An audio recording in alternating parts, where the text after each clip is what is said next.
살살 살자.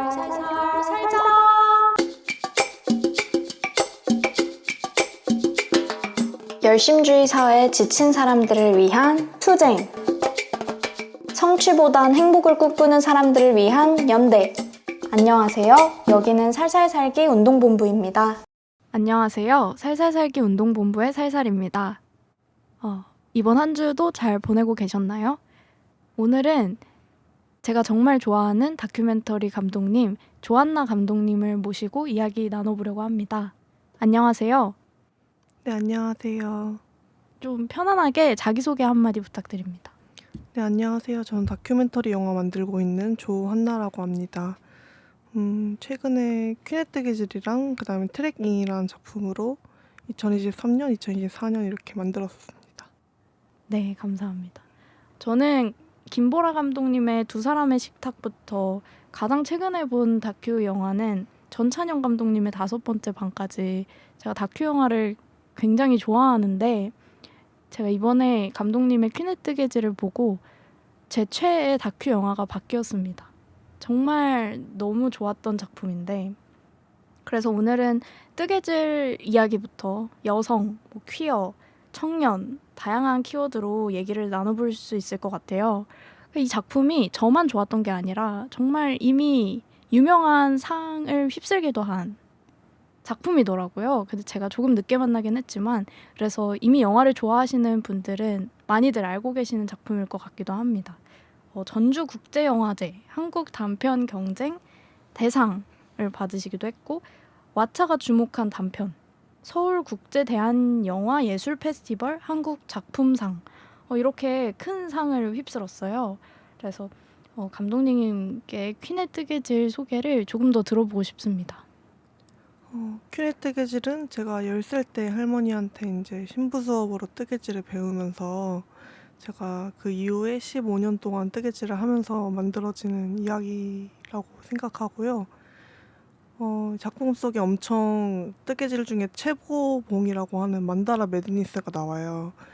그래서 만다라 매드니스가 이렇게 직조되는 과정 속에 저의 과거 푸티지들, 과거 이야기들을 이렇게 얽히고 설키면서 뭔가 다큐멘터리지만 뜨개질로 뜬 것 같은 그런 작품입니다. 아, 다큐멘터리인데 뜨개질로 뜬 것 같은. 네네. 정말 그리고 가내수공업 같은 작품이기도 하잖아요. 네, 맞아요.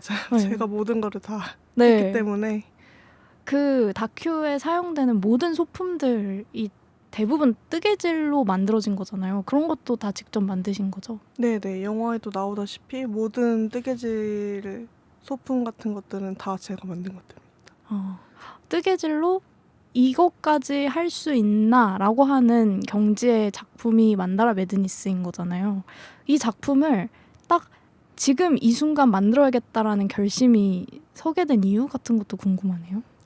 사실은 별건 아니고 제가 사실은 만다라 매드니스를 약간 나중에 죽기 전에는 한번 꼭 해봐야겠다 이런 생각을 했었어요. 그래서 뭐 50살에 하든지 뭐 60살에 하든지 뭐 이런 생각을 했었는데 작품을 만들어야 되는데 만다라 매드니스가 들어가면 너무 좋을 것 같은 거예요. 그래서 30년을 땡겨와서 좀 빨리 만들었던 작품입니다.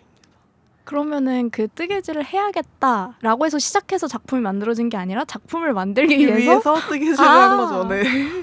그런 과정이 있었군요. 네네. 근데 뜨개질에 대한 얘기를 작품으로 만들겠다라는 생각을 한 것도 저는 사실 신기하거든요. 왜냐면은 제가 뜨개질을 계속 해왔고 그 당시에는 이제 15년 차였고 지금은 이제 18년 차가 됐는데 시간이 지나서 근데 졸업 작품을 만들었어야 했었는데 내가 잘하는 게 뭘까라는 고민을 좀 하고 있었어요. 근데 나 뜨개질 되게 잘하잖아 라는 생각이 확 들더라고요. 근데 그 전까지는 뜨개질을 뭔가 남들한테 보여주면서 뭔가 나 이거 되게 잘해 라고 이렇게 자랑할 만한 게 아니라고 생각을 했었거든요. 왜냐면 너무 여성스러운 거고 너무 사소한 거고 이런 인식도 저 스스로도 있었던 것 같아요. 그렇기 때문에 막 누군가한테 난 뜨개질 되게 잘하거든? 이렇게 자랑할 만한 거리가 아니라고 생각을 했는데 어느 순간 뜨개질도 되게 자랑할 만한 거리일 수 있겠다 이런 생각이 들더라고요. 그래서 난 뜨개질 진짜 잘하니까 그거를 엄청 대단하게 보여주고 싶다 이런 생각이 들어서 뜨개질로 영화를 만들어 보자라는 생각을 하게 됐어요. 어떻게 보면은 감독님이 가장 잘하고 자랑할 만한 거를 보여주고 싶다 이런 생각이셨던 거네요. 네네네. 아, 근데 그게 요즘의 흐름, 예를 들면 2022년, 2023년에 뜨개질의 붐 같은 게 전 일어났다는 생각이 맞아요, 들거든요. 맞아요. 그런 거랑도 좀 관련이 있나요? 제가 영화를 만들 당시가 사실은 2020년이었던 것 같거든요. 아, 그 당시에 이미 이제 뜨개질 붐이 시작되고 있었긴 한데 지금처럼 막 모두가 다 한 번쯤은 해보는 그런 것까지는 아니었던 것 같고 그래도 한 4년 전이잖아요. 그래서 그 당시에 뜨개질 유튜버 몇 명이 좀 유명했었고 그 정도였는데 그때 시기를 잘 탔다? 왜냐면 뜨개질 붐이 이렇게 일어날 시점까지 이 영화가 온 거잖아요. 그래서 시기를 되게 잘 탔다라고 생각합니다. 근데 이게 18년 동안 뜨개질을 하신, 그리고 진짜 뜨개질로 지금 만다라 매드니스까지 만든 감독님의 입장에서 왜 뜨개질 붐이 이렇게 난리가 났는가 어떻게 생각하세요? 저는 약간 옛날에 약간 Y2K 붐이 이렇게 일어난 것처럼 옛날의 것을 가져와서 새롭게 재창조하는 그런 붐이 요즘에 좀 일어났잖아요. 아, 패션도 그렇고 뭐 모든 것들이 다. 그 중에 하나로 약간 뜨개질에 대한 재해석이라고 저는 생각하기도 해요. 약간 전에는 되게 힙하지 않은 것, 되게 진부한 것 이런 인식이 되게 강했는데 요즘에는 그걸 다시 가져와서 되게 힙하다 이렇게 바뀐 게 아닌가? 맞아요.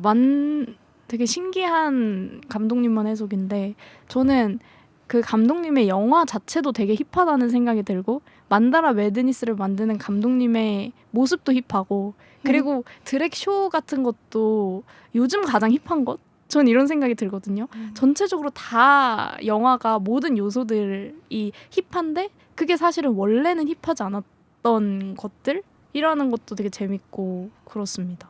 전 다큐멘터리라는 장르에 대해서도 얘기를 하고 싶은데 네. 다큐멘터리 장르 하면은 어떤 게 떠오르세요? 그러니까 물론 작품을 많이 보셨겠지만 보통 이렇게 질문을 드리면은 뭐 그것이 알고 싶다, 아, 뭐 추적 60분 뭐 네. 이런 거 말씀하시거든요. 그래서 어. 다큐멘터리에 대한 잘 몰라서 생기는 그런 인식들이 있는데 저는 다큐멘터리가 제일 힙한 장르라고 사실 생각을 하거든요. 그래서 어, 다큐멘터리가 다른 장르들이랑 더 섞이기가 제일 쉽고 뭐 다큐픽션이라든지 애니메이티드 다큐멘터리 뭐 이런 식으로 제 첫 작품도 애니메이션을 만든 다큐멘터리였잖아요. 그래서 그런 식으로 다큐멘터리가 변형할 수 있는 변주될 수 있는 그런 영역이 엄청 크기 때문에 제일 힙하다는 생각을 하고 그래서 제가 다큐멘터리 계속 하는 것도 있거든요. 그 변형될 수 있는 거라는 거는 장르적으로 뭔가 미술, 뭐 현대 예술, 현대 미술 이쪽으로 뭐 같이 협업을 한다거나, 저 문학 쪽에서 같이 협업을 한다거나 이런 식으로 장르가 교란되기가 쉽다 이런 말씀인가요? 저는 그런 장르가 바로 다큐멘터리라고 생각을 했어요. 아, 아, 그러면은 그 드랙쇼를 보여주시겠다. 영화 안에 담겠다라고 하는 생각 안 해도 미술과 음악과 영화와 쇼, 뭔가 춤 이런 것들이 다 결합된 그런 퍼포먼스 예술 같은 거를 말씀해 주셨던 것처럼 간의 수공업으로 손으로도 하고 몸으로도 하고 이렇게 감독님을 자원으로 해서 하고 싶다는 생각도 있으셨던 거네요. 네. 일단 저는 드랙이 가장 아름다운 예술 중에 하나라고 생각을 하고 드랙은 사실은 했던 이유가 사실은 드랙이 가지고 있는 특성 중에 하나가 누구나 할 수 있다라는 거잖아요. 그래서 누구나 다른 자아를 만들어서 드랙을 할 수 있다. 이런 누구나 도전할 수 있다. 이런 거기 때문에 저도 사실은 그 중에 한 명으로서 누구나 할 수 있다라는 저는 사실 드랙을 할 수 있는 사람은 아니었거든요. 되게 부끄럼도 많고 그래서 리허설을 한 3개월 했었어요. 그래서 그 3개월 동안 어떻게 해야 될지 다 짜고 다 막 술 마시면서 하고 막 그랬거든요. 드랙은 아무나 할 수 있는 거니까 나도 도전해보자 라는 마음으로 했던 것 같아요. 그러면 춘자송을 불렀던 그 드랙쇼 장면, 영화 속 그 장면도 술을 마시고 촬영된 장면인가요? 네네네.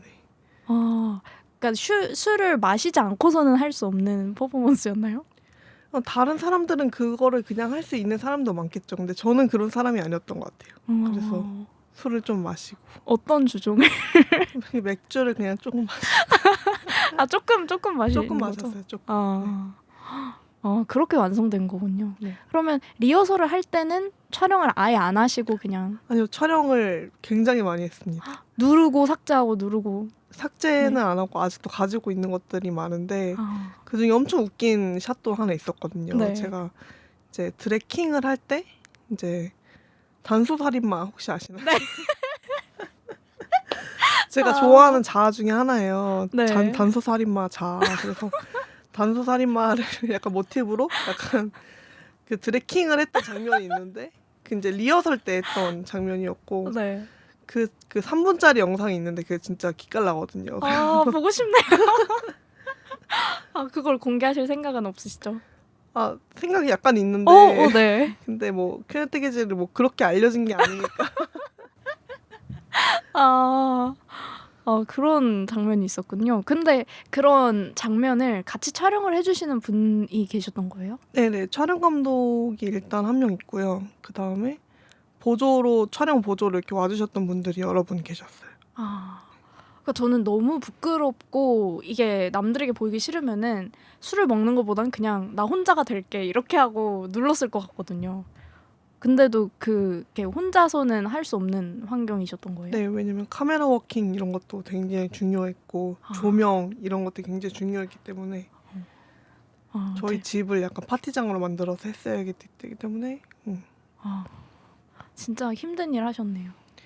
그리고 그때 웃겼던 게 제가 드래킹을 할 때 진짜 실제로 그 압박 붕대를 이렇게 해가지고 가슴을 이렇게 감췄거든요. 네네.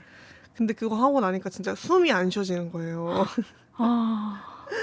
너무 힘들다. 네. 그래가지고 막 중간에 막 OTL 자세로 막 이렇게 확 하고 쉬고 막 그런 노고가 들어간 장면입니다.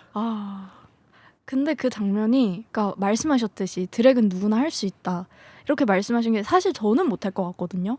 일단 저는 몸치인데다가 끼도 별로 없고 그래서 못할 것 같은데 말씀해주시는 의미가 뭔지는 알 것 같아요. 정말 그냥 누구나 표현하는 대로 표현하면 그게 춤이 되고 예술이 되고 하는 거니까. 근데 가장 아름다운 예술이다?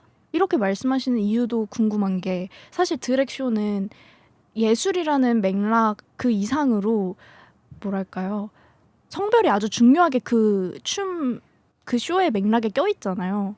그래서 그런 것들을 다 따져서 이게 가장 아름답다 이렇게 말씀하시는 건지 아니면 그냥 바라보기에 내가 시각적으로 아름답다 이렇게 생각하시는 건지도 궁금해요.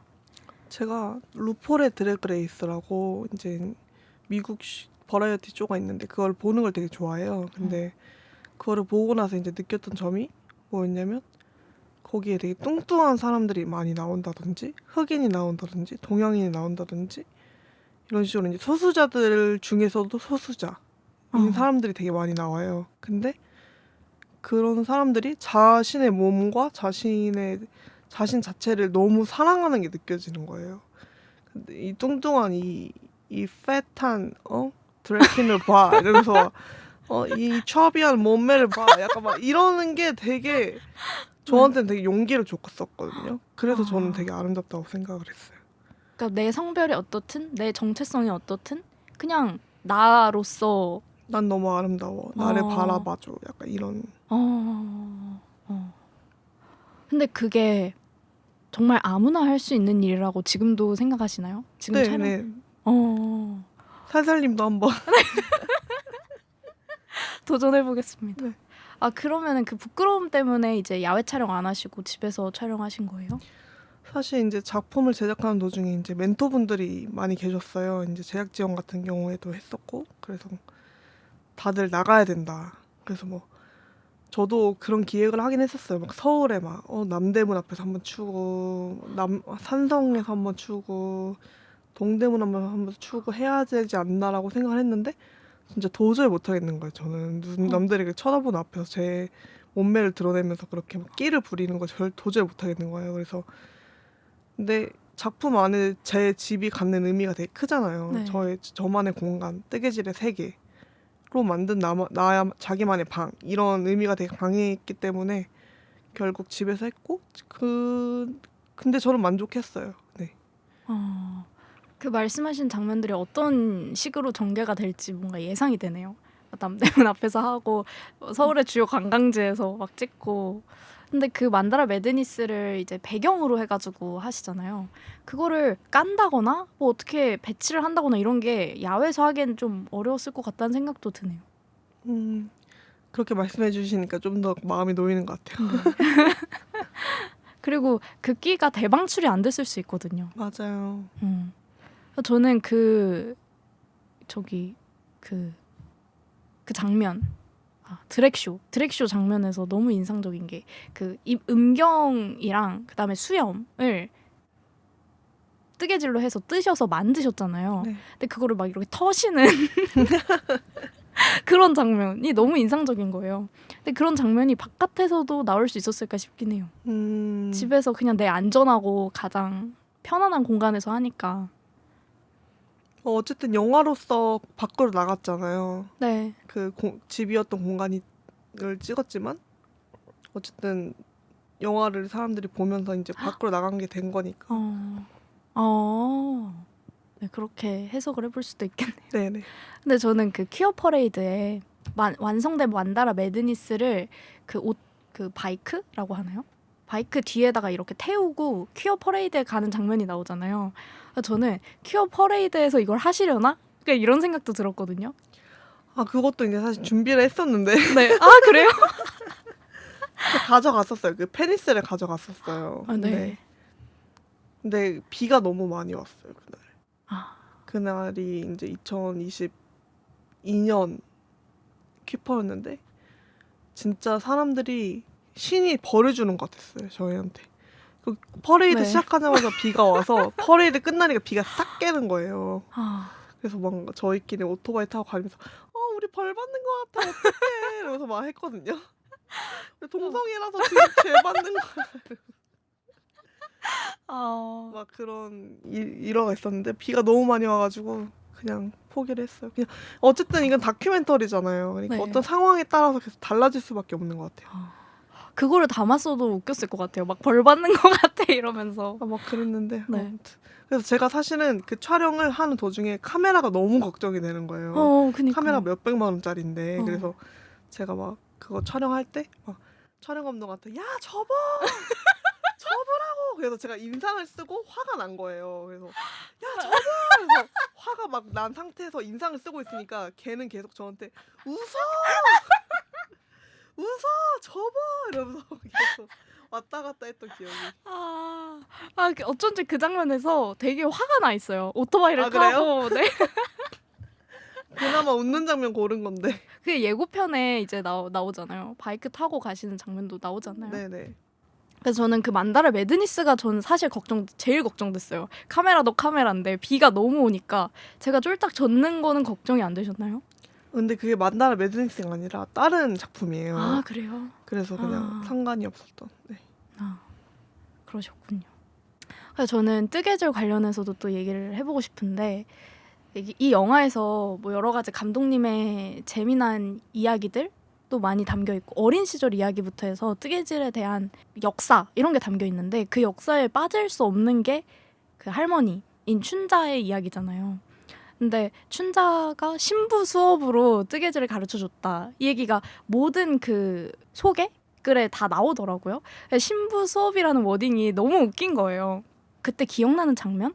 그런 게 있으실까요? 사실 이제 신부 수업이라고 제가 칭한 건데 근데 할머니가 사실 알려줬던 건 뜨개질보다 더 많은 게 있었어요. 이제 바느질부터 이제 미싱을 하는 법, 빨래를 넣을 때 속옷은 안쪽에다 널어야 된다. 뭐 이런 것까지 되게 가정적인 것들을 되게 집에서 알려주신 거예요. 엄마 아빠 없을 때. 그래서 그때 당시의 감정은 되게 하기 싫다 이런 생각도 들고 너무 어렵다. 왜 이거 하나하나까지 이런 것까지 다 해야 되지? 막 이런 생각이 들었었는데 근데 뜨개질만은 약간 근데 할머니가 너무 멋진 거예요. 뜨개질 하는 할머니가. 되게 그 손과 그 빨리빨리 그 만들어지는 그 직조물이 너무 멋있는 거예요. 그래서 막 울었었던 기억이 나요. 막 나도 할머니처럼 하고 싶은데 너무 안 된다 이러면서 막 엄청 막 울었던 기억이 나요. 그 유일하게 그 뜨개질만 멋있었다는 지점이 좀 신기한 것 같아요. 약간 운명 같은 느낌? 네, 운명이죠. 그러니까 남들이 보기에는 그 당시 2020년 전에 영화를 만들기 전에는 뜨개질이 되게 소소하고 작고 그래서 드러냈을 때 자랑거리가 아닌 취미였다고 하셨잖아요. 근데도 춘자의 뜨개질이 멋있어 보였다는 게 저는 좀 신기한 것 같아요. 재밌는. 오히려 그때는 10살이었으니까 음. 약간 여성성, 남성성 혹은 어떤 것이 뭐 조신하고 뭐 이런 걸 잘 몰랐던 것 같아요. 근데 그냥 오히려 뜨개질이 저한테 왔을 때 이것은 되게 여성스럽고 그런 것이야 라고 왔다 하기보다는 그냥 엄청 멋있는 것이 그때 왔던 것 같아요. 지금 생각하면은 말씀해주셨던 모든 요소들이 다 생존을 위해서 필요한 거를 알려주셨다는 생각도 들어요. 할머니가. 근데 이제 생존이긴 한데 약간 나보다는 가족을 위해서 하는 것들이었던 것 같아요. 사실은. 네. 네. 가정생활. 가정생활. 그러셨군요. 네. 그렇게 뜨개질을 만나서 18년을 했다라는 것도 저는 되게 놀랍거든요. 그러니까 왜냐면 할머니한테 보통 저도 뭐 기타나 뭐 한자 이런 거는 배워본 기억이 있는데 그거를 절대 오래 하지 않아요. 그냥 어떤 할머니의 것, 그건 나의 것과 되게 구분하는 선을 짓게 되는데 그렇지 않고 이거를 운명처럼 배우고 계속 지금까지 하시고 영화까지 만드셨다라는 게 그 동력이 너무 궁금해요. 아, 뜨개질을 사랑하게 된 네. 동력이요. 그건 진짜 운명 아닐까요? 스며든. 네, 스며들어가지고 뭐 주변에서 제 영화를 만들고 자기도 뜨개질을 도전해 보려고 한다. 근데 잘 안 된다. 뭐 이런 얘기를 하시는 분들 되게 많아요. 감독님 영화를 보고 뜨개질에 빠질 수 있나요?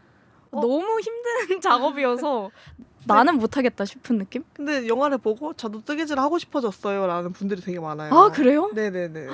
어. 근데 이제 저는 항상 그 얘기를 들을 때마다 약간 속으로 생각해요. 아, 근데 저도 뜨개질 가르쳐 본 적도 있거든요. 친구들이 가르쳐 주라고 해가지고. 네. 저도 막- 친구한테 배웠어요. 근데 막 울면서 뛰쳐나가는 친구도 있고 막 그랬어요. 그러니까 제가 잘 못 가르쳤다기보다는 제 네. 생각에는 이건 그냥 적성에 안 맞는 거예요. 그리고 또 울게 만든 거는 감독님 아니. 아니시? 제가 너무 호되게 가르쳤을 수도 있죠. 근데 네. 이제 사실은 뜨개질 이렇게 오려면은 이렇게 적성에 맞아야 되고 운명이 이렇게 와야 되고 내가 진짜 뜨개질 사랑해야지 그렇게 할 수밖에 없다는 생각이 들긴 해요. 누군 뭐 뜨개질을 감독이 너무 뜨개질 잘하셔서 좋으시겠어요. 막 이런 얘기도 많이 듣거든요. 부러워요. 막 이런 얘기 들어요. 근데 사실 부러워야 할 건 아니죠. 왜냐면 그분들은 그분들만의 잘하는 것이 있잖아요. 그쵸. 저는 뜨개질인 거고 그렇게 생각하면 되는데 약간 요즘에 또 붐이니까 다들 뜨개질을 너무 잘하고 싶은 마음이 생기나 봐요. 근데 그 생각해 보니까 가르쳐 주는 거 약간 그런 김가혜 같은 어플 있잖아요. 김가혜? 김가혜라는 어플 모르시나요? 김가외. 네, 모르겠어요. 김과외라는 어플인데 과외를 해주는 그런 어플을 서로 사람들끼리 연결해 주는 건데 뜨개질 같은 장르도 이렇게 누구한테 가르쳐 줘서 돈도 벌고 이럴 수도 있을 것 같다는 생각이 지금 드네요. 뭐 가르쳐줘라, 뭐 팔아라, 만들어서 팔아라 이런 얘기 진짜 많이 듣는데 강의를 열어서 돈을 벌어라 이런 얘기 진짜 많이 듣는데 근데 저는 그럴 생각이 없어요. 저는 그냥 저만 즐기고 싶어요. 딱 이건 진짜 재미의 영역으로. 네네네. 그래서 만들어서 파는 거 너무 내 작품인데 왜 팔아? 이런 생각 들고 가르쳐주는 것도 아니 그냥 나는 내가 내 시간 들여서 내 걸 뜨고 싶지 남을 가르쳐주고 싶진 않은 거예요. 그래서 너무 부러운 게 뭐냐면 저는 어떤 게 부럽냐면 뜨개질을 잘하는 거는 뭐 그닥 부럽지 않아요. 왜냐면 제가 절대 잘할 수가 없거든요. 감독님만큼. 근데 제가 부러운 거는 이렇게 내가 좋아하는 게 돈의 영역과 절대로 연관될 일이 없는 게 있다는 거. 그리고 그거를 지금 이렇게 오랫동안 하셨다는 게 너무 부러워요. 이런 게 저는 사실 없어요. 그리고 많은 사람들이 없을 것 같거든요. 보통은 어떤 걸 잘하면은 너 이거 해서 뭐 이렇게 돈 벌어. 그렇게 돈 벌 궁리를 하게 되지 이거를 더 많이 하게 되지 않는 것 같아요. 취미를. 제가 잔재주가 많아서 그런 것 같아요. 이미 나는 뭐 뜨개질 말고도 잘하는 게 많다. 잔재주가 많으면 돈을 못 번대요. 그건 좀 아쉽네요. 네, 그렇습니다. 그럼 뜨개질 말고도 돈을 안 벌지만 이렇게 그냥 소소하고 재밌게 하는 것들이 있나요? 딱히 없는 것 같아요. 근데 이게 영화와 연결이 됐잖아요. 이제는 그러니까 어떻게 보면은 영화는 또 다른 예술 작품인 거고 내 업이랑 연결이 된 거잖아요. 그랬는데도 그 사랑이 괜찮았나요? 사실 그 첫 번째 작품은 이제 애니메이션 작품이었잖아요. 그때 네. 애니메이션 만들고 나서는 그림을 안 그리게 됐거든요. 그걸 만드시고요. 네, 그래서 그림이 지긋지긋해 이제는 하면서 이제 안 그리게 됐는데 뭐 시간이 좀 걸리더라고요. 다시 그리게 될 때까지. 근데 뜨개질은 이상하게 계속 하게 되더라고요. 그래서 진짜 난 뜨개질을 진짜 놓을 수가 없나 보다. 근데 이건 약간 마음의 병 때문에 그런 것도 있는 것 같아요. 제가 되게 없으면 불안해하고 뭔가 가만히 있는 걸 되게 못해요. 가만히 있으면 불안하고 뭔가 손에 쥐어져 있어야 될 것 같은. 그렇다 보니까 뜨개질이 완전 저한테 딱 맞는 거죠. 그냥 계속 뭔가 규칙적으로 뭔가를 할 수 있다는 거? 그런 게 저는 그런 의미에서 춘자가 생존의 법칙을 알려준 것 같아요. 뜨개질을 알려준 게. 맞아요. 저도 제가 생각했어요. 약간 무인도에 떨어져도 나뭇가지 같은 걸로 뜨개질 해가지고 옷 만들어 입을 것 같다. 할 수 있을까요? 그럼요. 진짜요? 갈대 같은 거 엮어가지고. 그런 거 나중에 뭔가 그런 영상으로 만들어도 재밌을 것 같아요. 약간 그 프라임 뭐 네. 챌린지. 챌린지 일종으로. 그러니까. 근데 영화에서 재밌었던 거는 춘자가 할머니가 만약에 살아 계셨다면은 이 뜨개질 만다라 매드니스를 만든 걸 보고 나는 이거보다 훨씬 더 잘할 수 있었을 텐데 이렇게 말했을 것 같다. 이런 예측의 얘기가 나오잖아요. 그래서 저는 할머니의 캐릭터도 너무 궁금했어요. 할머니는 그냥 되게 전형적인 할머니인데 좀 우악스럽다 그래야 되나요? 뭐라 그러지? 우악스럽다? 좀 그렇고 욕심 되게 많고 좀 이기적이기도 하고 약간 그런 되게 시골 할머니 같은 사람이었어요. 그래서 사실 할머니에 대한 첫 번째 기억이라고 생각했을 때는 되게 좋진 않다. 난 저런 고리타분한 사람은 되지 말아야지. 약간 이런 유의 할머니였단 말이에요. 근데 이제 이 작품을 만들면서 할머니에 대한 해석이 좀 바뀌게 됐는데 할머니가 어쩌면 예술가일 수도 있겠다. 할머니가 하고 싶었던 말할 사람이 없어서 하고 싶었던 말을 했던 게 뜨개질이 아니었을까. 이런 상상도 좀 하게 됐던 것 같아요. 근데 저는 우악스럽고 뭔가 욕심이 많고 이런 캐릭터가 옛날 할머니들의 전형적인 캐릭터는 아닌 것 같아요. 그래요? 왜냐면 저희 할머니는 그냥 자식들 생각, 자식들 뒷바라지 그냥 이렇게 마음을 감추고 살고 오히려 욕망이나 이런 걸 감추고 오히려 남을 위하고 약간 그런 특징이 있는 것 같아요. 저희 할머니들은. 제가 말하는 그런 할머니는 약간 그런 거 있잖아요. 당근 사러 가면은 2개 더 주라고 막 이런 할머니. 그리고 버스 타면은 의자 비켜달라고 약간 이런 류의 우악스러움을 말했던 것 같아요.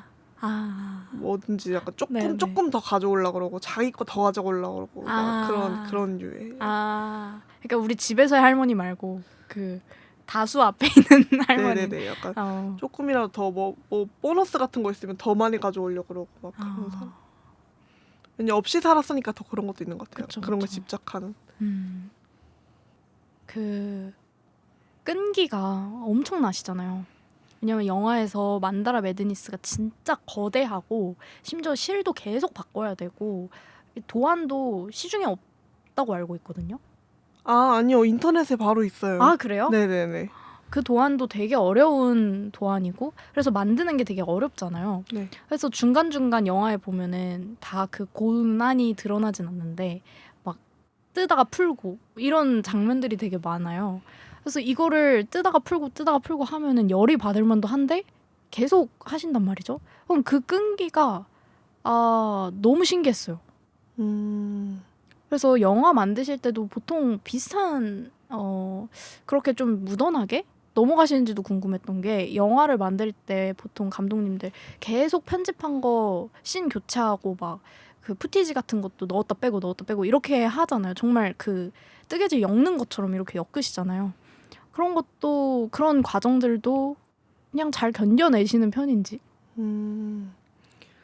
근데 키네틱이질 할 때 제가 특히 좀 에너지가 넘쳤던 것 같아요. 왜냐면 음. 너무 이 작업을 하는 게 즐거웠었어요. 제가 처음에 이제 구성을 하게 할 때쯤에 약간 꿈을 많이 꿨거든요. 왜냐면 하루 종일 이 생각만 하고 있으니까 꿈에도 그런 것들이 나오는 거예요. 막 헬머니도 나왔다가 만다라 멜리스 나와가지고 만다라 멜리스 나온 날에는 약간 아 이거를 영화에 넣어야겠다 막 이런 식으로 이렇게 막 하는데 그러다 보니까 뭔가 제가 생각하는 영화가 그냥 머릿속에 있었어요. 처음부터 끝까지. 그래서 저는 그거를 완성하기만 하면 되는 거였던 거예요. 어. 그래서 되게 열심히 달렸고 그 달리다 보니까 그냥 너무 매 순간이 너무 즐거웠고 뭐 그냥 그랬던 것 같아요. 네. 막 풀고 할 때도 짜증보다는 그냥 과정이 깊거니 이렇게. 아 그거 풀렀을 때는 그냥 아 아싸 다큐멘터리감 나왔다. 근데 또 생각보다 그런 장면을 막 과하게 넣지 않는 거예요. 그러니까 뭔가 풀었을 때 운다거나 약간 진짜 막 좌절해 있다거나 그 아까 말씀해주셨던 OTL 자세로 있다거나 이런 게 전혀 없고 그냥 에휴 그냥 풀어야지 이렇게 넘어가시잖아요. 근데 뜨개인들한테는 푸는 게 사실 좀 당연해요. 아. 보다 보면은 막 여기가 막 몇몇 밑에 단이 망가져 있었는 걸 나중에 발견한 거예요. 근데 이 단이 망가져 있으면 위에 단도 제대로 안 되고 나중에 더 곤란해져요. 그럴 거면 지금 풀어버리자. 이런 마음이 너무 당연한 거예요. 그러니까 이것도 하나의 명상인 거죠. 그냥 다 내가 너무 열심히 떴던 거 나도 알고 있지. 하지만 푸는 거 너무 당연해. 이런 것들이 철학이네요. 뜨개질의 철학입니다. 그러니까 저는 그거 뜨개질의 철학에 지쳐 쓰러져서 뜨개질을 안 하게 된 너무 열받아진 그런 사람인 것 같은데 그 뜨개질을 할 때 푼다는 게 제가 생산성 있게 뭔가를 한 거잖아요. 내가 이만큼을 했는데 이걸 푼다는 건 내 시간이 다 사라지는 거다. 이런 생각이 들면서 너무 짜증이 나는 거예요. 내 하루가 망쳤어. 이렇게 생각이 되고. 그래서 저는 그 뜨개질을 떴던 걸 푸는 일이 너무 싫어서 하기 싫었던 것 같아요. 근데 손이 빨라지다 보면은 그 그 정도의 양을 다시 뜨는 거는 정말 사실 간단하거든요. 아, 이 정도? 그냥 한 2시간이면 뜨지. 약간 이 정도? 그래서 전 그 2시간이 너무 아까워요. 내가 2시간이나 떴는데 이거를 풀어야 된다니 약간 이런. 근데 이게 사람 성향일까요? 아니면 저도 뜨개질을 이렇게 뜨개질 철학을 말할 수 있을 정도로 뭔가 연마를 하게 된다면 저도 감독님처럼 이런 생각을 할 수 있을까요? 저는 제가 뜨개질을 해서 정말 다행인 게 저는 정말 되게 아까도 말씀드렸다시피 되게 불안도가 높은 사람인데 근데 뜨개질을 하면서 어느 정도의 명상을 할 수 있게 된 거예요. 그래서 뭔가 뜨개질을 뜨다가 정신을 차려보면은 뭐 2시간이 지나 있고 뭐 이런 순간들이 오잖아요. 그래서 그런 것들이 저를 되게 잡아준다고 생각하거든요. 저의 약간 불안한 그런 감정들을. 그래서 사람마다 다르겠지만 그런 게 필요한 사람들한테는 뜨개질이 뭐 필요할 수도 있지 않을까. 저는 그 영화에도 계속 나오는데 뜨개질을 하면서 어느 순간에는 내가 명상을 하는 상태에 돌입한다 이런 내용이 나오잖아요. 전 그게 너무 궁금한 거예요. 기본적으로 저는 명상을 안 해본 사람이기도 한데 어떻게 뜨개질이 명상이 될 수 있는가? 그러니까 명상의 상태에서의 감각? 그런 것도 너무 궁금했어요. 어떤 느낌이냐면 약간 뭔가에 처음에는 잘 안 돼요. 처음에는 막 1코, 2코, 3코, 4코, 5코 이게 다 느껴져요. 그냥 그런데 어느 순간 여기에 너무 열중한 나머지 다른 세상이 없어진 거예요. 그래서 2시간 동안 내가 너무 열중해서 2시간 동안 내가 기계가 되어 있었던 시간은 너무 빨리 지나 있었고 약간 이런 순간인 것 같아요. 그러니까 몰입 약간 몰입 무라일체 약간 이런 순간이라고 해야 되나? 신기합니다. 저도 그런 것을 하나 만들면 좀 삶을 느슨하게 살아볼 수 있을 것 같아요. 너무 왜냐하면 그런 게 없으면 아까 말씀하셨던 것처럼 불안이나 여러 가지 생각들이 다 머릿속에 꽉 차 있는 채로 정신을 바짝 차리고만 살게 되는데 그런 게 좀 삶 중간에 있으면은 좀 더 마음이 편안해질 수 있을 것 같아요.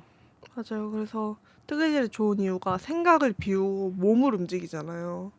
어쨌든 손을 움직이고 몸을 움직이고 이렇게 하다 보니까 단순 노동이지만 또 어렵고 막 이렇게 집중해야 되고 이런 거다 보니까 되게 그러니까 생각을 좀 지운다는 지점에서 너무 좋다.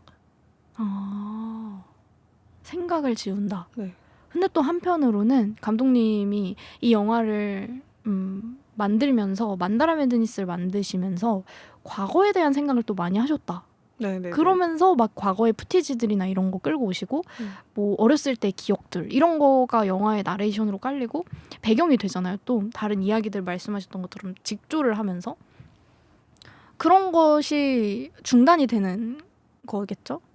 그런 생각들도. 그러니까 맞아요. 그 생각이 처음에 막 들다가 그게 사라지고 어느 순간 다시 깨어보면 약간 몇 시간 지내고 약간 이런 순간이거든요.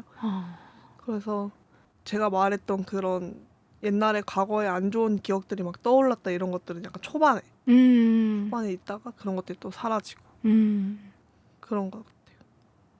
첫 번째 영화 얘기부터 조금 하자면은 첫 번째 영화가 제가 이게 계속 제목을 까먹네요. 뱃속이 무거워서 꺼내야 했어. 뱃속이 무거워서 꺼내야 했어. 지금 말씀드린 이 영화는 저기 여성 영화 플랫폼 퍼플레이에서 1,000원인가? 1,100원? 이렇게 구매해서 보실 수 있고 퀸의 뜨개질이랑 트래깅 이 영화는 상영을 할 때 보셔야 되는데 그 상영 관련한 일정을 감독님의 인스타그램에서 볼 수 있다고 하셨어요. 인스타그램 아이디 알려주실 수 있나요? 인스타그램 아이디요. 좀 어려운데. 네. 킴 조 한 나요. 어렵네요.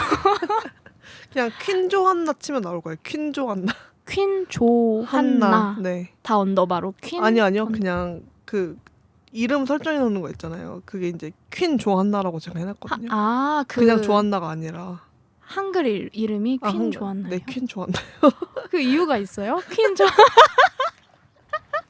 퀸이 되신 이유가 있으신가요?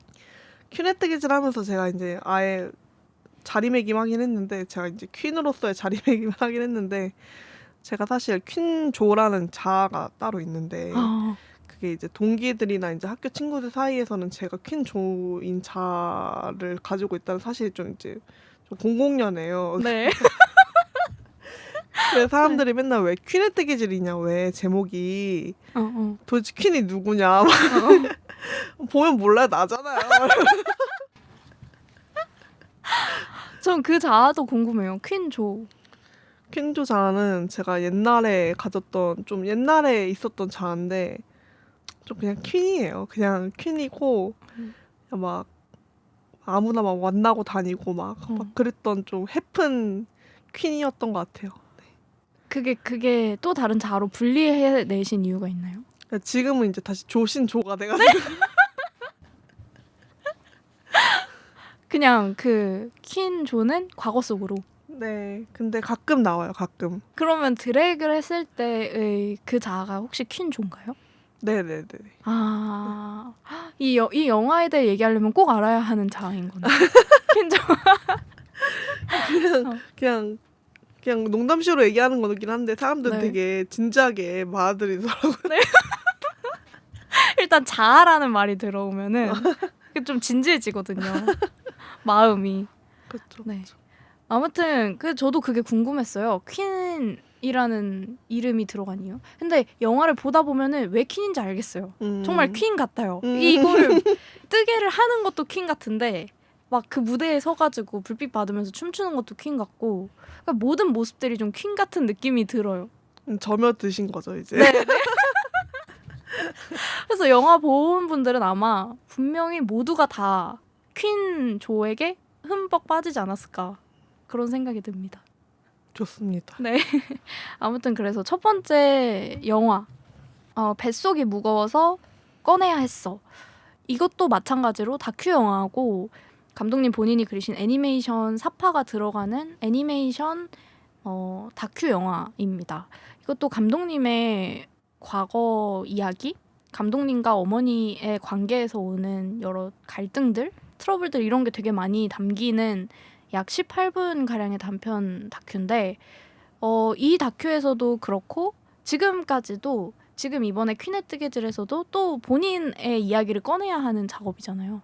이런 거 하실 때마다 너무 힘드실 것 같다 이런 생각이 또 들기도 하거든요. 이게 괜찮으신지가 궁금했어요. 제일 많이 듣는 질문이긴 한데요. 아 그래요? 네, 왜냐면 네. 사람들이 약간 이 영화들을 보고 어디서 그렇게 용기를 얻어서 했냐, 어떻게 그렇게 자기 자신을 보여줄 생각을 했냐 이런 얘기를 되게 많이 듣는데 저는 사실은 제가 갖고 있는 약간 사적인 영역 이런 것들은 바운더리가 있다고 생각하거든요. 그래서 그걸 전혀 넘어가지 않았다. 그래서 나는 나의 사적인 영역을 지키고 어느 정도 연기라는 부분들이 있는 거죠. 영화 속에서.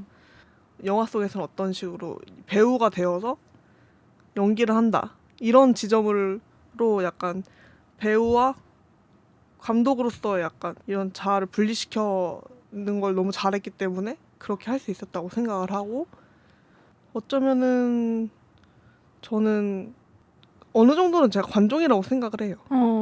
그래서 할 수 있는 거라고 생각해요. 근데 그렇게 자아를 분리하지 않으면 살 수가 없을 것 같기는 해요. 네네. 근데 저도 뭔가 이렇게 컨텐츠를 만들 때 글을 쓸 때나 이렇게 팟캐스트에 나와서 말을 할 때 어떻게 그렇게 솔직하게 자기 얘기를 하냐라고 하는데 사실은 자기 얘기를 안 할 거는 철저하게 안 하고 정말 할 수 있는 것만 조금 했을 뿐인데 맞아. 이게 솔직하다고 이렇게 생각되는 때가 또 있거든요. 맞아. 정말 내가 딱 보여주고 싶은 것만 보여주는 것도 전략인 거죠. 솔직해 보이기 위한. 그럴 수 있을 것 같아요. 맞아. 근데 이게 아무래도 계속 사람들을 만나야 되잖아요. GV에서. 그러면 이 사람들은 나의 영화를 봤기 때문에 나의 특정한 아무튼 어떤 사적인 영역을 본 거잖아요. 보긴 본 거고. 그래서 이 사람들은 나의 부분을 어떻게 이해했을까? 그런 것 때문에 대면하는 게 좀 싫고 그런 두려움은 없을까? 이런 생각도 들었어요. 일단 관객분들은 막 이렇게 저한테 이제 당연히 제 영화를 보고 벽이 좀 허물어지셨겠죠. 그래서 이제 쉽게 다가오시는 분들이 되게 많은데 그런 분들은 제가 막 안 좋다고 생각하진 않아요. 그냥 제가 그렇게 영화를 만들었기 때문에 어쩔 수 없는 거라고 생각을 하고 그래서 제가 이제 다음 작품을 만들어야 되는 이유가 그런 거예요. 왜냐면 제가 한 뭐 5년이 지나면은 저는 또 다른 사람이 되어 있을 거잖아요. 그럼 또 다른 사람이 된 저로부터 시작하는 또 다큐멘터리를 또 만들 수가 있거든요. 그러니까 지금은 퀸의 뜨개질로서 사람들이 저를 생각을 하겠죠. 근데 그 전에 뱃속에 묵어서 꺼내야 할 수 있었고 퀸의 뜨개질 있고 그다음에 또 다른 작품이 있다면 이 사람은 계속 변화하는구나. 이 사람이 전에 봤던 그 사람이 더 이상 아니구나. 혹은 그 사람으로 계속 지속되는 것이 아니구나. 이거를 보여줄 수 있는 것 같아요. 그래서 다음 작품을 또 해야 되는 것 같아요. 저는 또 제가 하고 있는 만들고 있는 것들에 대해서도 생각을 하게 되는데 저의 경우에는 영화가 아니잖아요. 만드는 영상 콘텐츠가 그냥 소모적인 형태의 짧은 영상들을 되게 짧은 간격에 올리니까 뭐 일주일에 한 편씩 이런 식으로 올리니까 저는 항상 변화가 없고 그 자리에 고정되어 있는 느낌이 있고 그래서 저는 이런 일련의 나에 대해 말하는 컨텐츠들이 너무 물리고 질린다는 생각이 요즘 진짜 많이 들거든요. 글을 쓸 때 에세이가 아니라 소설을 써왔기 때문에 저는 항상 그런 생각이 들어요. 빨리 소설로 도피하고 싶다. 왜냐하면 소설은 내 얘기가 아닌 척 내 얘기를 하는 장르잖아요. 그래서 그거를 사람들한테 딱 벽을 치고 숨기고 내 캐릭터 누구 뭐 이런 식으로 내 얘기가 살짝 들어가 있으면서도 다른 캐릭터의 얘기로 넘겨버릴 수가 있으니까 그렇게 좀 안전하다는 느낌이 들거든요.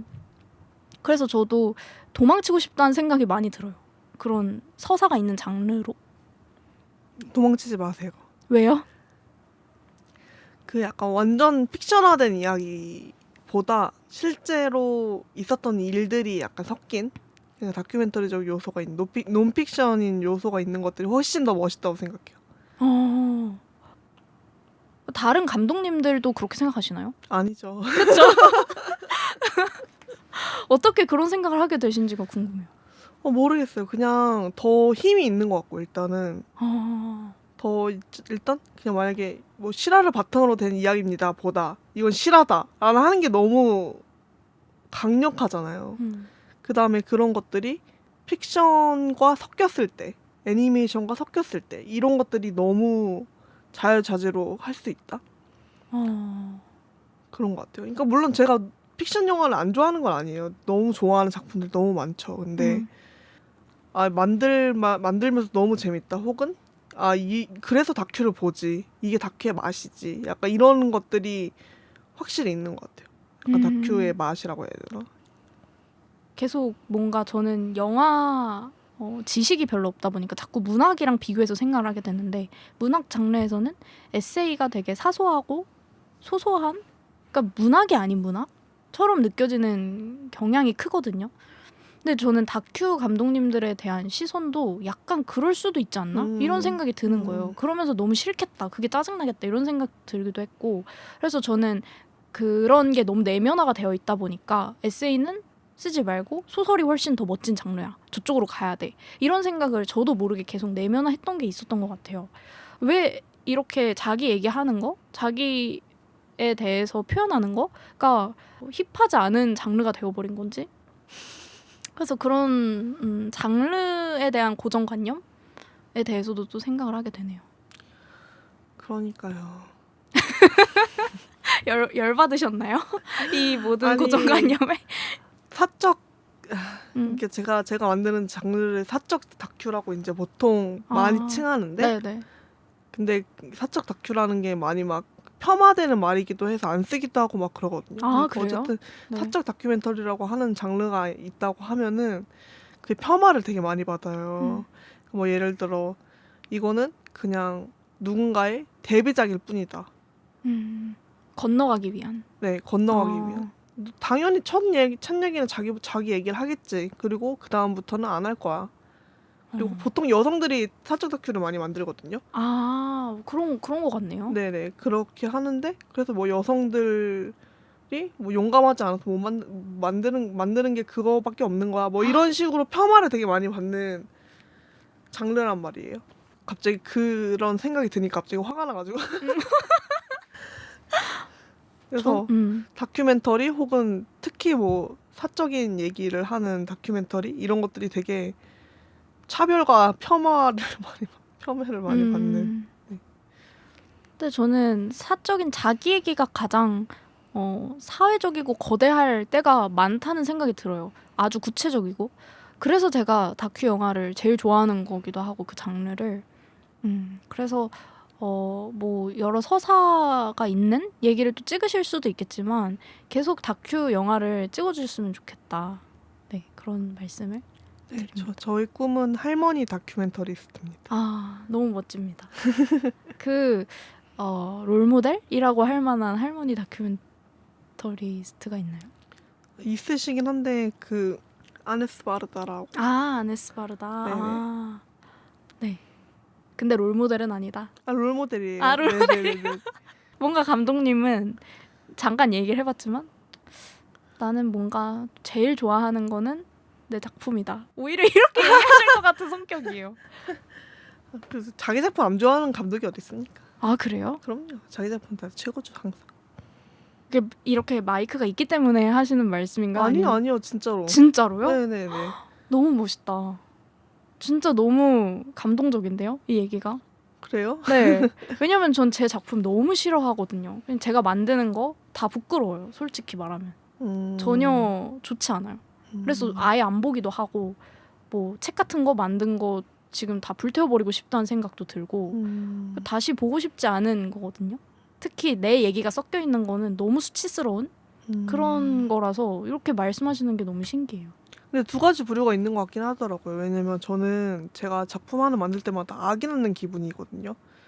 그래서 아기를 낳는 기분이라고 했는데 제 친구는 또 그 친구도 글 쓰는 친구예요. 근데 자기는 배설을 하는 기분이래요. 똥 싸는 기분이라는 거예요. 그래서 너랑 나랑 되게 다르다라고 했는데 근데 그 친구는 엄청 잘하는 친구거든요. 근데 그런 얘기를 하더라고요. 그래서 그리고 어떤 사람은 이제 이 친구가 애기로서 이 친구가 커서 이제 그 사람들을 만날 때가 되었다라고 했을 때 이 작품을 놔주는 반면에 어떤 거는 더 참지 못해서 싸버리는 그런 두 가지 부류가 있는 것 같더라고요.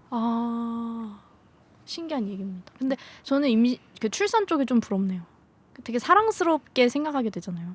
그래서 저는 시간을 되돌리라고 하면은 이 작품들이 없었다면 정말 편하게 갔을 것 같거든요. 근데 이 작품들 때문에 다시 시간 되돌려가지고 다시 퀸에뜨기지를 만들어라 라고 하면 못 갈 것 같아요. 너무 힘들었어서. 그리고 똑같은 게 안 나올 수도 있으니까. 그럼요.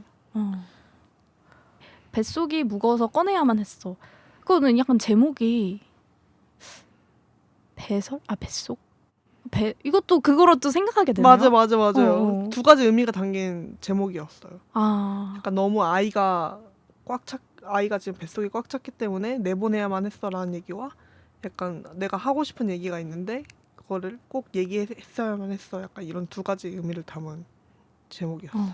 그 애니메이션에서 이제 출산 장면도 되게 멋지게 그리셨더라고요. 이 영화를 보신 감독님의 어머님의 반응이 너무 궁금한 거예요. 아예 안 보셨을 수도 있을 것 같기도 하고. 사실은 작품 만들고 나서 10년 후에 손을 잡고 같이 보자 이런 얘기를 했었어요.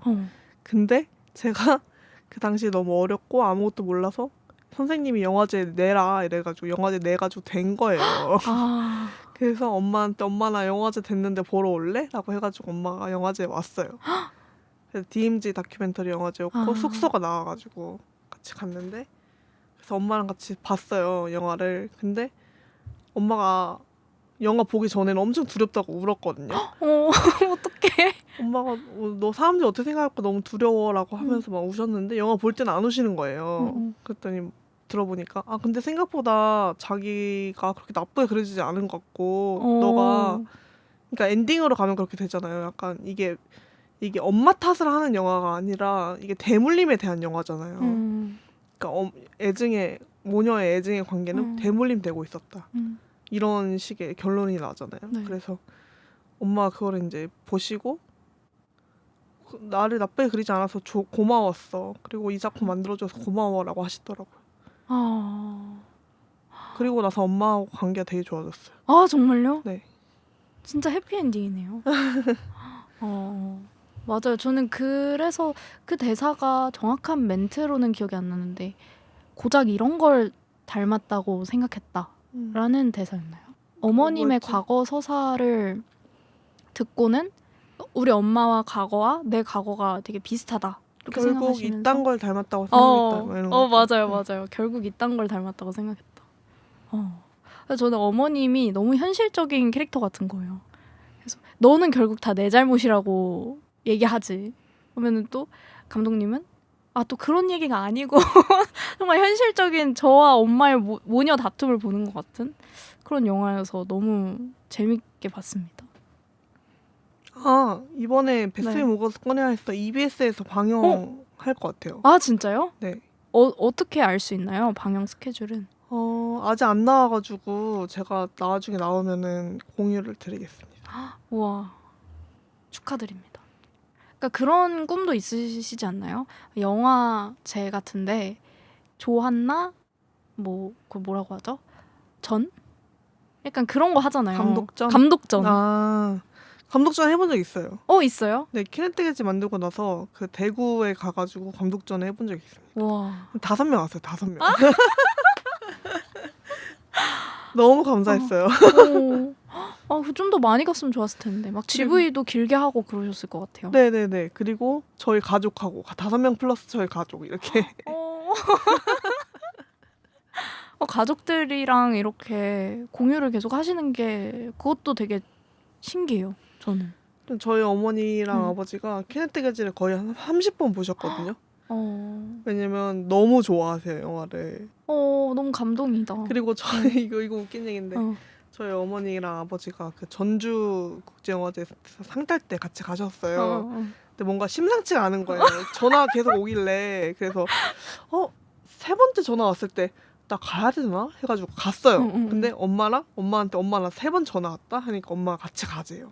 그래서 같이 갔어요. 근데 대상을 받게 된 거예요. 근데 엄마가 그때 내가 영상을 찍어달라고 해가지고 엄마가 영상을 찍어주셨는데 찍은 영상을 다시 봤는데 어머니가 종교가 없으시고 영어 선생님이세요. 네. 근데 엄마가 그 영상 속에서 주님 감사합니다. 오 마이 갓! 막 이러는 거예요. 우시면서 저도 막 울었거든요. 근데 엄마가 우시면서 감사합니다. 오 마이 갓! 그래서 우시는 거예요. 어떡해. 너무 웃겼어요 진짜. 근데 진짜 너무 좋으시겠다. 그래서 좋아하시는 것 같아요. 그냥 뭔가 인정받아서. 인정받지 않았으면 좋아하지 않았을 것 같아. 근데 저도 만약에 뭔가 대대적으로 인정받은, 그러니까 저가 책을 만들었는데 책을 한 권 만든 독립출판을 했어요. 그게 지금 창고에 쌓여 있거든요. 저희 본가 창고에. 그래서 어머니가 이거를 뜯어보려면 충분히 뜯어볼 수 있는 상황인데 제가 이게 대대적으로 인정도 안 받았고 거기 안에 있는 제 얘기가 너무 부끄러운 거예요. 특히 그냥 가족한테는 보여주기가 싫은 거예요. 그래서 엄마한테 이거 뜯으면 나 진짜 다시는 집 안 온다고 이렇게 얘기할 정도로 엄청 숨기고 있거든요. 아직까지도. 근데 만약에 이렇게 막 상을 받고 대단한 상을 받고 이런 작품이 됐으면 저도 부모님을 모셔올 것 같아요. 같이 이렇게. 이게 달라요, 진짜. 이게 뭔가 부모님들이 인정해주는 범위가 다른 것 같아요. 그냥 맞아. 맞아, 좀 더 맞아. 뭔가 어디선가 인정받았으면은 뭔가 그래? 그러면은 나쁘지 않은 작품인가 보네. 막 정말 큰 상, 큰 인정 이런 게 중요한 것 같아요. 모두가 알 수 있는.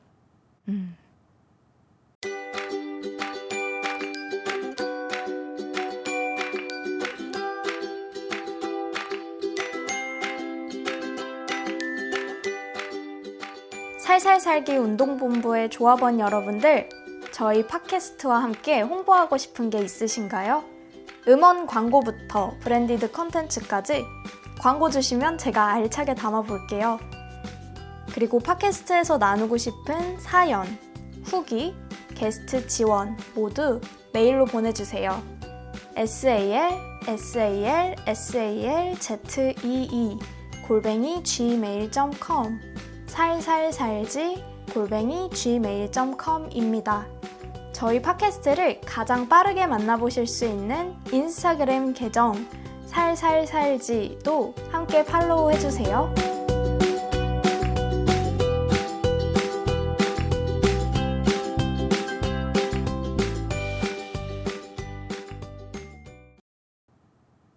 또 궁금했던 게 뜨개질 하는 장면이 촬영이 되는데 여기 작게 시작했다가 커지는 그런 장면들이 막 촬영이 돼요. 그러니까 모든 순간에 찍고 계시는 그런 느낌이었거든요. 이게 뜨개질을 촬영하기 위해서 카메라를 또 설치해야 되고 그럼 뜨개질이 이게 또 저는 해봐서 알잖아요. 이 모든 기구들이면 이 재료들을 막 또 챙겨가지고 여기까지 와야 되고 너무 싫었을 것 같은 거예요. 이 촬영을 하는 게 어떠셨나요? 정말 싫었어요. 그건 싫으셨나요? 네. 아니 정말 제가 키네뜨개질 촬영을 끝내고 나서 만다라 매드니스 두 번째를 만들고 있는데 그걸 만들면서 진짜 촬영을 안 하고 뜨개질 하는 게 이렇게 행복한 거였구나 이러면서 촬영을 하면서 같이 뜨개질 한다는 건 진짜 어려운 일이고 정말 스트레스를 받는 일입니다. 근데 저는 참고 한 거죠. 어쩔 수 없이 영화를 네네. 만들어야 영화를 되니까. 만들어야 되니까. 저는 그 약간 카메라가 돌아가고 있으면 제 그 생활이 아닌 것 같은 느낌? 그러니까 다 연기가 되는 느낌이 들더라고요. 그러니까 뭔가 손도 부자연스러워지고 손만 촬영이 된다고 하더라도 글씨체도 부자연스러워지고 그렇더라고요. 그래서 그냥 카메라가 돌아가는 상황 자체가 너무 싫은 것 같아요. 집 안에서. 그렇긴 한데 근데 이제 촬영을 한 막 계속 카메라를 거의 저는 2-3시간씩 돌려놓거든요. 그럼 중간에 잊기도 하고 그런 순간들을 그냥 더 모으려고 하는 것 같아요. 혹시 어떻게 될지 모르는. 네네네. 뜬금없는. 네네네. 그렇게 촬영을 하셨군요.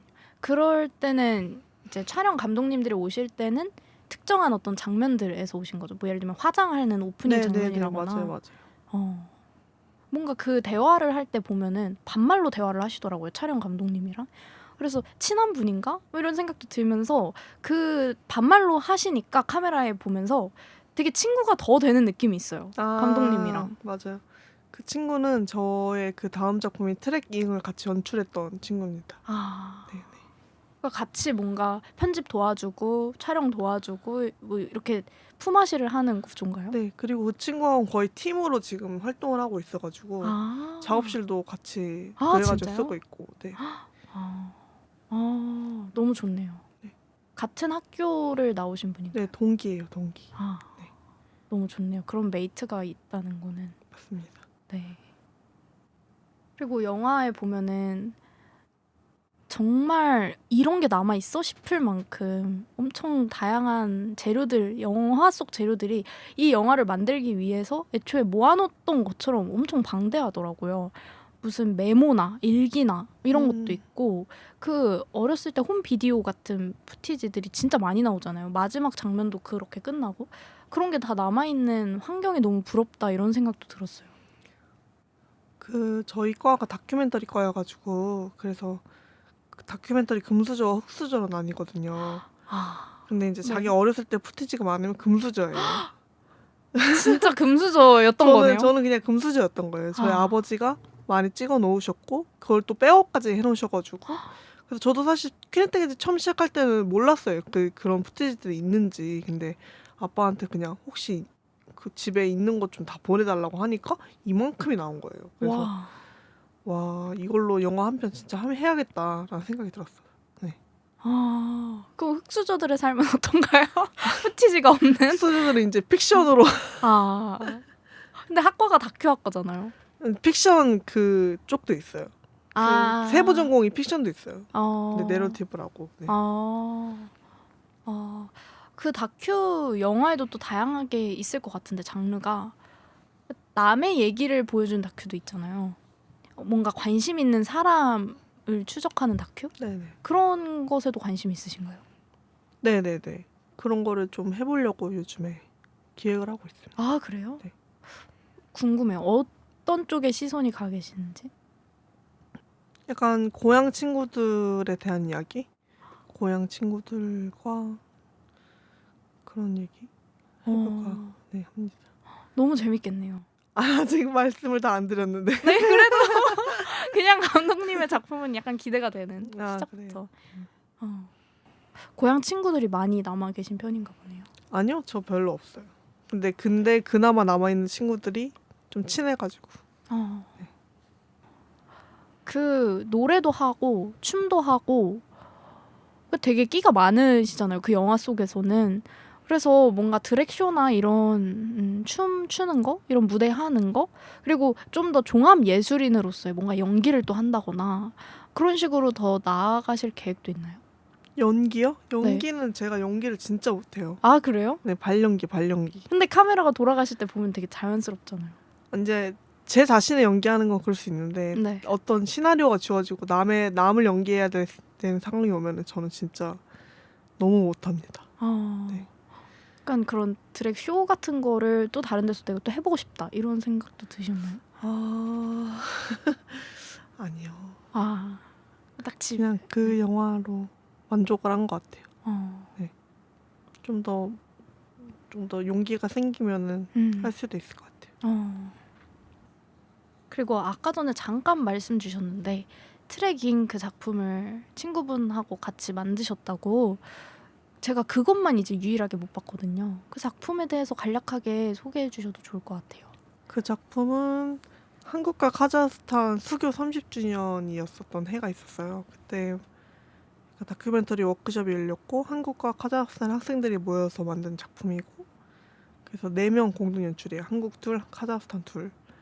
그래서 한국과 카자흐스탄 사이를 달리는 가상의 열차에서 벌어지는 일이고 그 열차 안에서 찍힌 푸티지를 어떤 AI라는 엔진이 분석을 한다. 좀 어려워요. 그런 작품이고 그래서 어떤 결과값을 계속 도출하는데 계속 그런 해석이 미끄러지기도 하고 맞기도 하고 이러면서 어떤 결과값을 도출하는 그런 영화고요. 상영 일정이 몇 개 잡혀 있는데 네. 대구 단편영화제라는 대구 쪽에서 하는 영화제랑 그다음에 울산 울주 세계 사랑 영화제라고 서울은 아직 없습니다. 꼭 보러 가고 싶네요. 그 단편은 약간 픽션 느낌인 건가요? 그러면? 실험 영화에 가깝다고 생각하시면 실험 돼요. 영화. 네. 되게 특이한 느낌일 것 같아요. 영화 자체가. 맞아요. 네. 이번에 전주국제영화제에서 처음 상영하고 그다음에 이제 한국영화제도 계속 넣고 있어요. 반응을 보는 재미가 있으실 것 같아요. GV나 이런 거. 너무 어려워요, 질문들이. 저도 그리고 연출이 또 여러 명이다 보니까 다 각자 생각하는 게 또 다르고 질문들은 너무 어렵고 저는 키네뜨개질 질문할 때 그냥 저는 그냥 그렇게 살아왔어요. 뭐 이런 수준의 답변만 하다가 저는 그냥 그래요. 뭐 이런 답변만 하다가 뭐 AI는 어쩌고요. 뭐 카자흐스탄의 역사는 어쩌고요. 뭐 이런 거 하니까 너무 힘든 거예요. 아 너무 힘드네요. 네, 그래서 그래도 책임을 나눠줄 다른 분들이 있다는 게 네, 그래서 다 네. 맡기고 있어요. 그냥 그니까요. 네가 다 해라. 네. 이러면서. 좀 다른 얘기지만 영화를 만드는 것에 대한 만족도 또 궁금해요. 영화라는 것을 지금 만들고 계시는 감독님의 삶에서 이 일의 만족도. 그 때에 따라 다른데요. 아, 기획할 때 막 12. 그러니까 10점 만점에 12. 나 진짜 좋은 거 만들 수 있을 것 같아. 막. 나 진짜 미친 아이디어다. 12. 그러다가 이제 촬영할 때 이제 마이너스 2. 아, 아니야. 나 완전 망할 거야. 아, 촬영할 때. 진짜 별로다. 말하다가 이제 편집할 때 좀 올라가요. 편집할 때 한 5 정도. 그때는 왜 올라가요? 저는 편집을 좋아해서 아, 편집하면서 이것저것 막 시도하는 걸 좋아하거든요. 어. 그래서 막 편집할 때 이것도 재밌고 저것도 재밌네 말하다가 이제 편집 마감을 하고 이제 후반 작업할 때쯤에 에너지 다 소진 0. 모르겠다. 모르겠고 이제 나갈 때는 됐다. 그리고 이제 GV 같은 거 할 때 좀 더 올라가죠. 한 10 정도? 많이 올라가네요. 많이 올라가요. 그래서 좋다. 어. 이래서 만들지. 그리고 이제 다시 시작하는 거예요. 너무 다시 힘든데. 그래서 이 도파민 때문에 끊지를 못하고 아, 작품하는 도중에는 너무 힘들거든요. 네. 근데 이 도파민 때문에 끊지를 못하고 계속 GV 다니면서 재밌다. 그리고 다시 기획하면서 좋다 이러다가 다시 팍. 그러니까 GV에서 막 사람들이 영화 좋았다고 얘기해주고 박수도 많이 쳐주고 특히 막 상 받고 이러면 진짜 끝일 것 같거든. 도파민의 끝. 근데 이런 얘기를 들으니까 되게 위로가 되네요. 마음에. 모든 일이 다 이렇게 10인 상태일 순 없다. 그런 위로가 되네요. 그쵸. 네. 그래도 많이 떨어지진 않네요. 마이너스 2 정도면은. 그죠. 저는 그런 것 같아요. 전반적으로 그냥 영화 만드는 것 자체가 그냥 이런 삶이 괜찮다. 전 사실 엄청 부러워요. 뭔가 영화를 만들고 책을 만들고 계시는 분들 있잖아요. 저는 저는 소설가, 그러니까 예술하는 일을 하는 사람이 되고 싶은데 그게 안 되니까 그 주변부에 계속 머무르고 있다는 생각이 들거든요. 예술하는 사람들 만나고 얘기 듣고 그런 비슷한 일들이지만 사실 완전 다른 일들을 하면서 그 예술을 하고 싶다. 나도 저런 거 하고 싶다. 이런 생각으로 다 가닿고 싶은 마음이어서 이런 게 궁금했어요. 그 안에 있는 사람들의 마음은 어떨까? 진짜 좋을까? 이런. 근데 왜 계속 주변부에 있다고 말씀하시는 거예요? 저는 주변부라고 생각해요. 제가 원하는 도달하고자 하는 위치는 다른 곳에 있는데 지금은 그냥 내가 하는 이런 컨텐츠 만드는 일들이 솔직히 말하면 너무 작게 느껴지는? 더 의미 있는 일을 하고 싶다. 약간 이런 생각이 드나 봐요. 아니 어떤 게 더 의미 있고 의미 없고 이런 거는 그쵸? 재단할 수 없죠. 뭐 자기 혐오? 그런 걸 수도 있을 것 같고. 어떻게 근데 네. 지금 그러면은 어떻게 되고 싶은 게 있으세요? 되고 싶은 건 없는데 한번 해보고 싶은 것들이 있어요. 그렇게 저도 좀 정말 장편 소설 이런 거를 쓰고 싶은 꿈이 있어서 이렇게 단편 소설이든 장편 소설이든 근데 영화는 사실 딱 등단 시스템은 없지만 그게 받아줘야 되는 거잖아요. 영화제에서. 근데 소설은 확실한 등단 시스템이 있다 보니 어느 선을 넘지 않으면은 쳐주지 않고 봐주지 않고 논의되지조차도 않기 때문에 여기를 넘을 수 없을 거라는 이미 어떤 절망감이 있어요. 하지만 기준이 너무 네, 높으신 건 아니니까. 맞아요. 그것도 맞아요. 제가 기준이 너무 높은데 그거를 달성하지 못해서 매일매일 절망하는. 맞아요. 그게 이제 제 팟캐스트의 목적이에요. 운영 목적. 너무 살살 조금 이렇게 기준도 낮추고 좀 더 편안하게 그냥 내가 지금 있는 거에 좀 만족하면서 이것도 얘기가 너무 판판하긴 하지만 아무튼 그냥 조금 편안하게 그럴 수 있는 것이 이 팟캐스트에 들어주시는 분들의 목적이고 저의 목적입니다. 어떠세요? 좀 그렇게 살고 계신 것 같으세요? 저는 요즘 그런 위기의식을 되게 많이 느꼈거든요. 그래서 약간 제가 막 상 타고 이럴 때 도파민이 막 오른다고 했잖아요. 근데 그런 오른 상태에서 정말 하늘만 보고 살면은 안 될 것 같다라는 위기감이 엄청 들었어요. 그래서 어. 내가 상 탔지? 다음 영화로 진짜 뭐 칸에 가자. 뭐 이런 생각할 수가 있잖아요. 뭐 아카데미 시상식을 보면서 양자경을 보면서 나도 저 자리에 설 수 있을까? 뭐 이런 상상하게 되잖아요. 근데 그렇게 살면 안 되겠다는 생각이 드는 거예요. 어떤 거를 작품으로서 달성을 하고 싶은 게 있어야지. 정말 저 상 혹은 어디서 인정받는 것 이런 것만으로 생각하고 살면은 진짜 큰일 나겠다라는 생각이 들더라고요, 요즘에. 그래서 그렇게 살다 보면은 양자경을 무시하는 엠마 스톤이 되는 거예요. 어. 그래서 그렇게 살면 안 되겠다라는 생각을 되게 많이 하고 살고 있어요. 요즘. 근데 그게 생각을 한다고 해서 마음이 그렇게 또 되진 않잖아요. 아니죠. 행동이 그렇게 되죠. 뭐 예를 들어 뭐 그런 거를 더 이렇게 강조해야 되는 부분들이 생기면 좀 덜 강조를 한다던가 그런 식으로 좀 더 살게 되는 거죠. 어떻게 덜 강조를 하나요?